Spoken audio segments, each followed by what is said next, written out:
Hi friends, welcome to பாட்டு சக்தி home vlogs channel. இன்னைக்கு நம்மளோட சேனல்ல வந்துட்டு நாட்டுக்கோழி கிராமத்து நாட்டுக்கோழி குழம்பு எப்படி கிராமத்து ஸ்டைல்ல வைக்கிறது, மசாலா அதிகமா சேர்த்தாம கிராமத்து ஸ்டைல்ல வைக்கிறதுன்றத பத்தின வீடியோ தான் இது.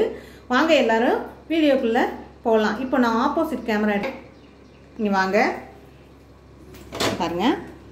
இதுக்கு தேவையான பொருள் ஃபர்ஸ்ட் இங்க பாருங்க. நாட்டுக்கோழி 1/2 கிலோ கிராமத்து நாட்டுக்கோழி வாங்கியிருக்கோம். இந்த அளவுக்கு ஃப்ரெஷ்ஷாக உங்களுக்கெல்லாம் எப்படி கிடைக்கும்னு தெரியல. உங்கள் ஊரில் உங்களுக்கு கிடைக்கிற மாதிரி வாங்கிக்கோங்க. எல்லாம் க்ளீன் பண்ணி வாங்கிட்டு வந்திருக்கோம்.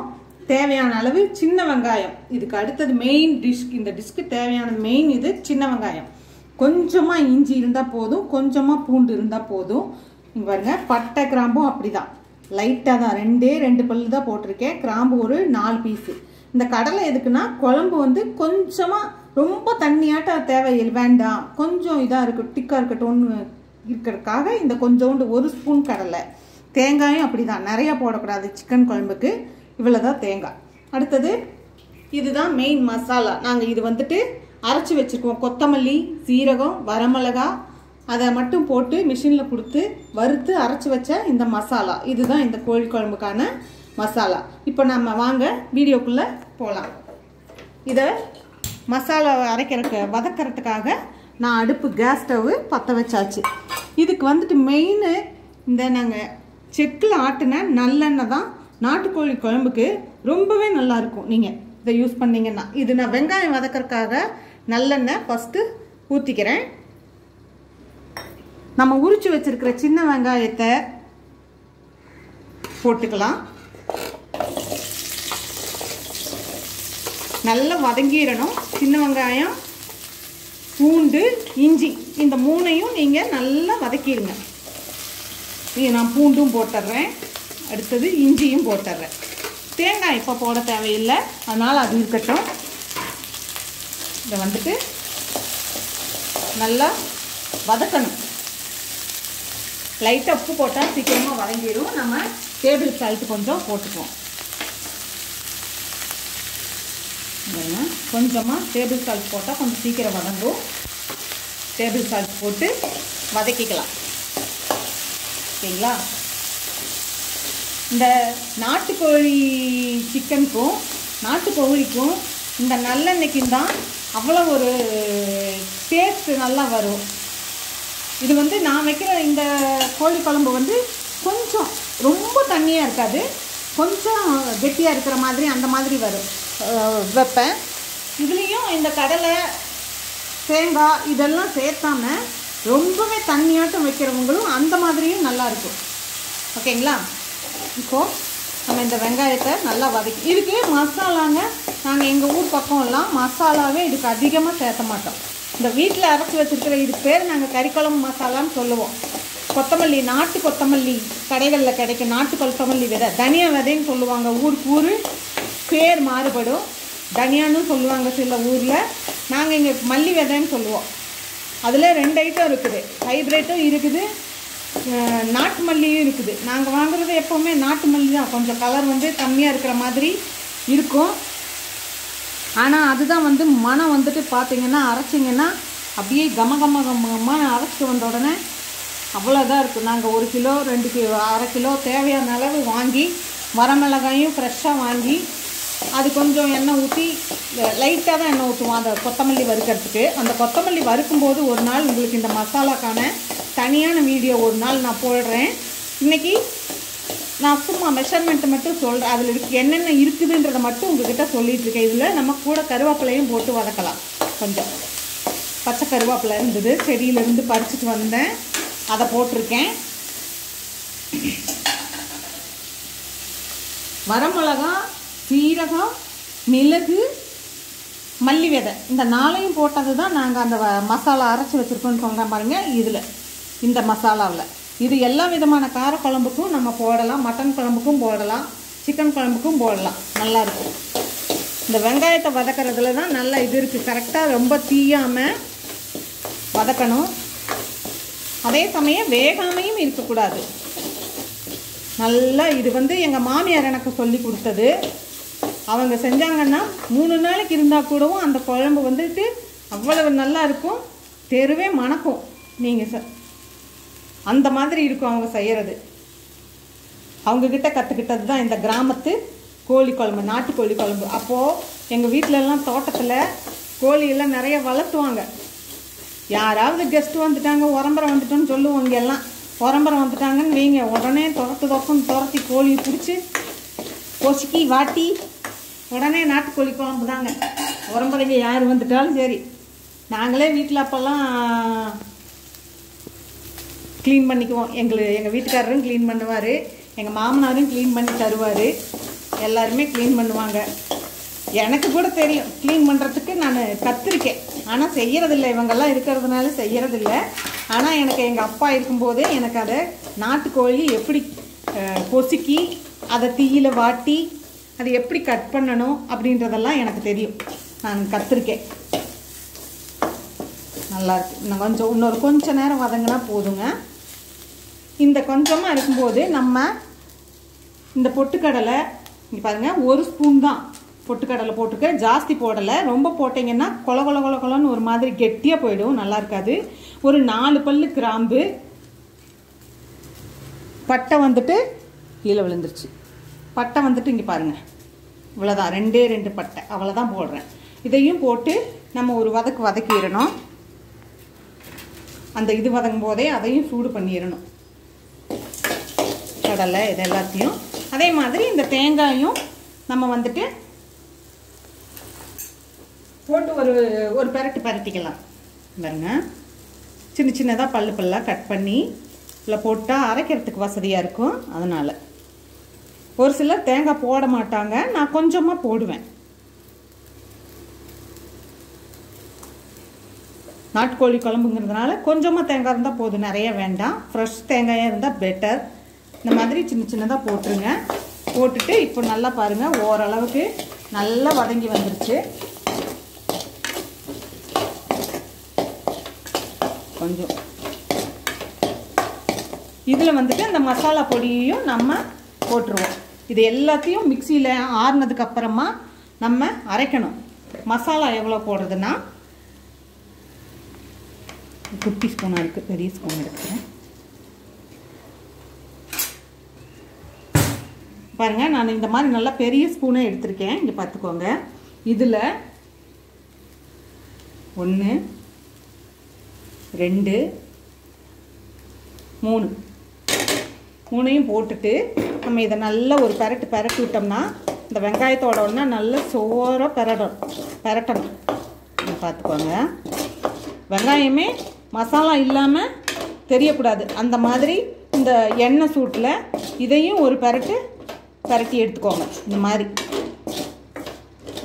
பார்த்தீங்களா, நல்லா மசாலா எல்லாம் வெங்காயத்துலேயும் போய் மிக்ஸ் ஆகி நல்லா இதாகிடுச்சு. இது வந்து அடுத்தது, இது உங்களுக்கு இன்னும் கொஞ்சம் குழம்பு சேர்த்து வேணும் அப்படின்னு சொன்னால் நம்ம இந்த வெங்காயமும் கொஞ்சம் கூட போட்டுக்கலாம், இந்த மசாலாவும் கொஞ்சம் கூட போட்டுக்கலாம். நம்ம வீட்டில் எத்தனை பேர் ஆளுங்க இருக்காங்களோ அதை பொறுத்து நீங்கள் இதுக்கு குழம்பு தேவையான அளவு வைக்கிற அளவுக்கு. ஏன்னா இந்த நாட்டுக்கோழி குழம்புங்கிறதுனால இட்லிக்கு சரி, சாப்பாட்டுக்கும் சரி, எல்லாத்துக்குமே நல்லாயிருக்கும். இது இப்போது இந்த பக்கம் ஆறட்டும், நான் எடுத்து வைக்கிறேன். நான் அடுத்தது தாளிக்க போகிறேன். சரிங்களா, தாளிக்கிறதுக்கு நான் பெரிய குக்கர்லேயே செஞ்சு காமிக்கிறேன். இன்றைக்கி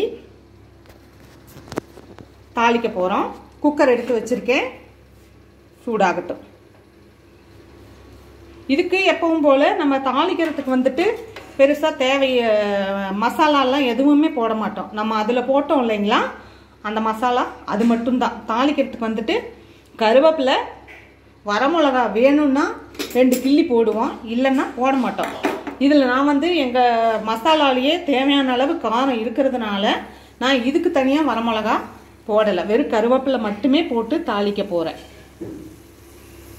எங்கள் ஊர் பக்கமெல்லாம் பார்த்தீங்கன்னா இந்த ஹைபிரிட் பண்ணையில் வளர்க்குற நாட்டுக்கோழி அந்த மாதிரியெல்லாம் கிடையாதுங்க. எல்லாமே வீட்டில் வளர்க்குற நாட்டுக்கோழியே கிடைக்கும். சூப்பராக இருக்கும் குழம்பு வச்சாலும். எல்லாம் இப்போது குக்கர் சூடாயிருச்சு. இதில் வந்துட்டு நான் வழக்கமாக இந்த நல்லெண்ணெய் சொன்னேன் இல்லைங்களா, செக்கில் ஆட்டின சுத்தமான நல்லெண்ணெய், அதை விடுறேன். போட்டாச்சு. இது சூடாயிட்டு இருக்கட்டும். கடுகு, உளுந்தம்பருப்பு எல்லாத்துக்கும் நம்ம போட்டு தாளிக்கிற மாதிரி தான். கடுகு உளுந்தம்பருப்பு போட்டு தாளிக்கணும். கருவேப்பிலை போடணும். சூடாயிருச்சு நல்லா.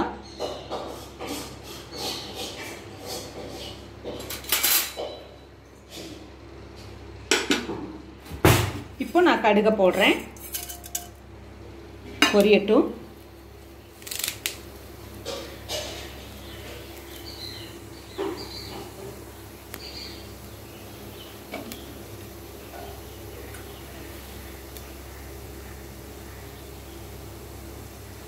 இது வந்து கீழே பாட்டம் வந்து மிக்சியில் அவரே அந்த மசாலாவை அரைச்சிட்டு இருக்காரு.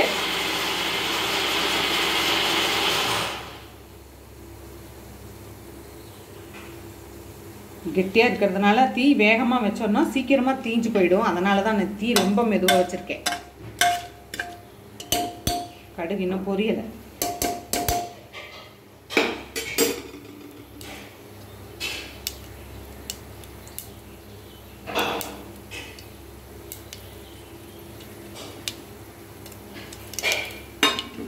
கடுகு பொரிய ஆரம்பிச்சிச்சு.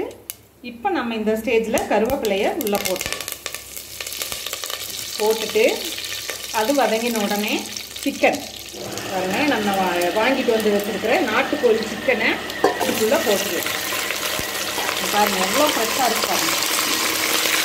என்ன பண்ணுறோம்னா இதை அப்படியே நல்லா அந்த எண்ணெயில் பரட்டி விடுங்க. திருப்பி லைட்டாக இப்படி பரட்டி விடுங்க. கட் பண்ணுறவங்களும் அப்படி தான் சூப்பராக கட் பண்ணி கொடுப்பாங்க. இதுக்கு நம்ம ஒரு 2 ஸ்பூன் மஞ்சள் தூள் இப்போ வதங்குற எண்ணெயில் வதங்குற சமயத்தில் குட்டி ஸ்பூனாக 2 ஸ்பூன் மஞ்சள் தூள் போடுறேன். குழம்பு கொஞ்சம் நான் சேர்த்து வைப்பேன். அவருக்கு இந்த நாட்டுக்கோழி குழம்புனா ரொம்ப பிடிக்கும். அதனால் 2 ஸ்பூன் மஞ்சள் தூள் நம்ம போட்டுக்கலாம்.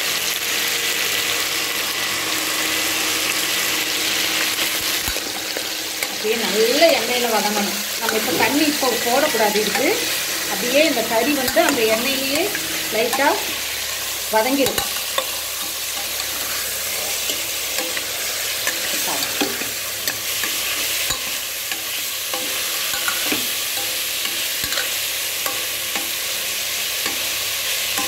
எவ்வளோ அழகாக கட் பண்ணி கொடுத்துருக்காங்க பார்த்தீங்களா, சின்ன சின்ன பீஸாக.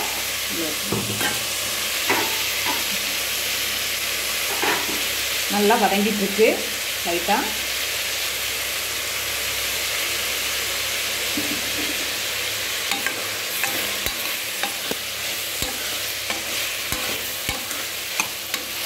இப்போ நம்ம அந்த மசாலா அரைச்சி வந்துருச்சு. அதுலேயே லைட்டாக தண்ணி விடுது. அதனால் நம்ம இப்போ இதுக்கு தண்ணி ஊற்றலை. சிக்கனில் இருந்த தண்ணியே விடுது. பாருங்கள் நடுவில் தண்ணி தெரியுதுங்களா? அந்த மாதிரி தண்ணி விடுறதுனால நம்ம இதுக்கு தண்ணி ஊற்றலை. அப்படியே அந்த இதுலேயே வதக்கிட்டு இருக்கோம். இப்போ மசாலா அரைச்சி கொண்டு வந்துட்டாங்க. இந்த மசாலாவை நம்ம பாருங்கள் அரைச்சி எடுத்துகிட்டு வந்தாச்சு. நல்ல மைய பேஸ்ட் மாதிரி அரைச்சி எடுத்துகிட்டு வந்திருக்கோம். இதை இதில் போட்டுக்கலாம். தண்ணி நிறைய விடணும்.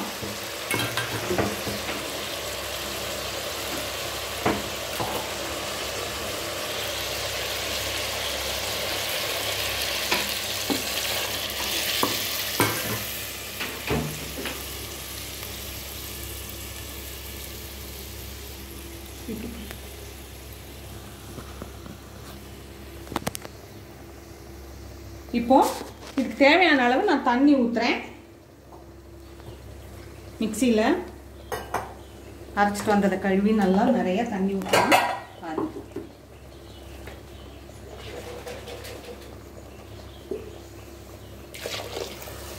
இன்னமும் தண்ணி வேணும். எவ்வளோக்கு எவ்வளோ தண்ணியாக இந்த குழம்பு வைக்கிறோமோ அவ்வளோக்கு அளவு இது நல்லா இருக்கும்.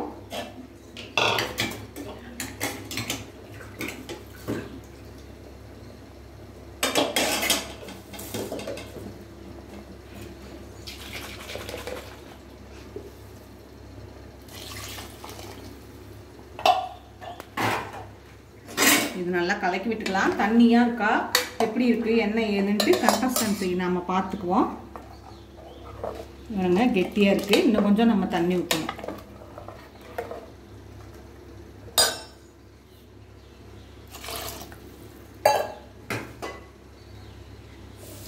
மஞ்சத்தூள் போட்டுட்டோம், மசாலாவும் எல்லாம் போட்டுட்டோம். இப்போ நம்ம இதுக்கு தேவையான அளவு தண்ணியை ஊற்றி இப்போ இந்த குழம்பெல்லாம் வச்சுட்டு சும்மா ஒரு 6 இட்லி 7 இட்லியை எடுத்து உள்ளே வச்சு நடுவில் அந்த குழம்பை ஊற்றி முங்குனா எப்படி இருக்குன்னு தெரியுங்களா ஃப்ரெண்ட்ஸ்? சாப்பிட்டா எங்கள் பசங்கள்லாம் சின்ன பசங்களாம் இருக்கும்போது எண்ணிக்கிட்டே சாப்பிடுவாங்க இட்லியை. தேவையான அளவு தண்ணி ஊற்றிட்டேன். இதுக்கு நான் உப்பு மட்டும் இப்போ தேவையான அளவு போட்டு குக்கரை மூடி வைக்கிறேன்.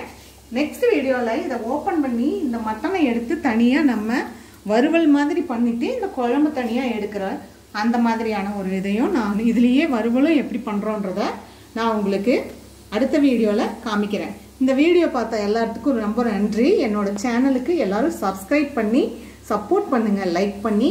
உங்களுக்கு இது பிடிச்சிருந்துச்சுனாவோ இல்லை இந்த சமையலில் ஏதாவது சந்தேகம் இருந்ததுனாவோ எனக்கு கேளுங்க, கண்டிப்பாக நான் சொல்கிறேன். Okay, thank you.